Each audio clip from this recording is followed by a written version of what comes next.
A gente tem acompanhado a história do mendigo, né? Que foi procurado, essa história que se conta por uma...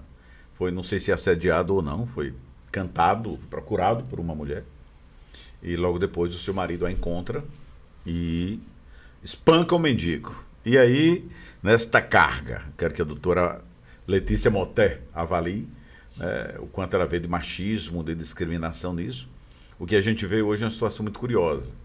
Né? O mendigo, bom, se ele foi assediado ou não por ela, é uma outra história. É uma vertente para se discutir. Mas ele virou celebridade. Né?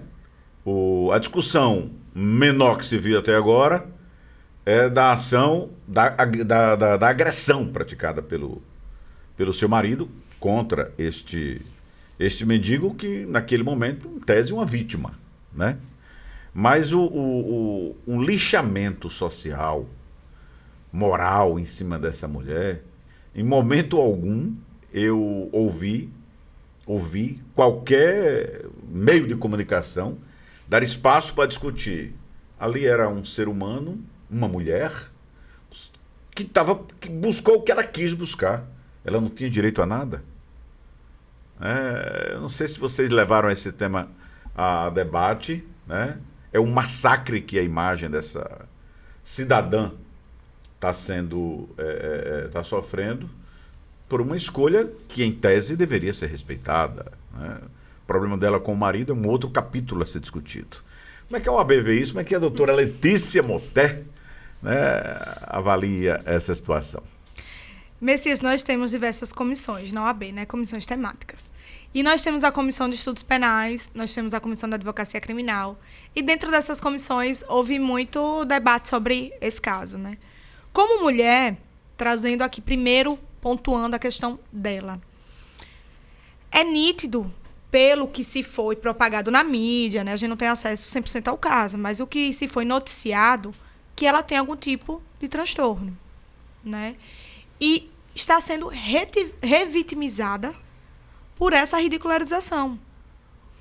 E a gente precisa entender que ali é um ser humano que está passando por uma situação que necessita de um acolhimento, de um tratamento, e que independente da escolha, como você bem disse, se a escolha foi intencional ou devido à situação vulnerável dela, não importa. O que importa é que uma mulher tomou uma decisão, aconteceu o fato e ela está sendo lixada. Será que se fosse um homem, teria sido da mesma forma? Será que a sociedade ia agir como está agindo? É absurdo, a gente está passando ainda por uma pandemia, estamos passando por uma guerra e o que se noticia hoje é somente esse caso. Então, eu até vi hoje na internet as pessoas falando o quanto ele conseguiu ser mais famoso do que a guerra e do que a pandemia. Isso a gente mostra como a nossa sociedade está carente e quantos valores estão invertidos. Olhando para o lado do mendigo, eu acho que para ele foi até por um certo ponto louvável e positivo ele falar, porque poderia ser algo que vislumbrasse um estupro da parte dele. E por ter caído na mídia, ficou mais que comprovado que ele não a estuprou. Principalmente pelos fatos que estão sendo noticiados, apurados, enfim. A gente sabe que a gente não pode falar aqui com 100% de certeza, né? Até porque tudo corre pela autoridade policial. Mas pelo que está sendo noticiado, imagine se ele não tivesse também o poder de fala. Será que não teria sido vislumbrado que ele teria cometido esse estupro? Já trazendo agora para o esposo dela, a gente consegue ver ali nitidamente o machismo. Né? Aquela situação que a disputa e a proteção da honra da sua companheira. E muitas vezes também do seu próprio ego. Então, a conduta dele, será que foi legítima defesa? Da honra de terceiro, no caso a sua esposa? Será que foi no ato, no flagrante? Foi logo depois? Até que ponto vai a agressão dele? Até que ponto ele estava ali raciocinando? Será que foi no flagrante? Tudo tem um tempo do fato, para que se possa também... Porque se foi no mesmo momento, pode ser ali uma legítima defesa da honra de terceiro. E como isso é visto na jurisprudência? Como é que isso é visto no judiciário? Né? Será que o mendigo não provocou com algum tipo de fala, de atitude, de conduta? Então, tudo isso tem que ser muito bem avaliado. A senhora vê hipocrisia na sociedade em supervalorizar o tema? A senhora destacou aí, é verdade, eu já tinha observado isso. Por muitas horas de transmissão, se esqueceu a guerra, se esqueceu a Covid. Aliás, a Covid está ficando no passado, né? E se supervalorizou esse fato, né? Até agora não se mostrou, provou necessariamente se foi um transtorno ou se foi uma opção dela. Das duas situações que poderiam levar àquela que não é estranho, isso o mundo, a história nos conta, é uma opção dela, acabou. Pode ser um transtorno, um surto também, mas são situações absolutamente particulares a um ser humano que está sendo linchado, né? Exposta, a família, ela, né? Que se esquece tudo. E o mendigo está virando celebridade, já foi convidado por 3 partidos para ser candidato a deputado, né? Quer dizer, é uma sociedade complicada de você absorver, né? Com certeza.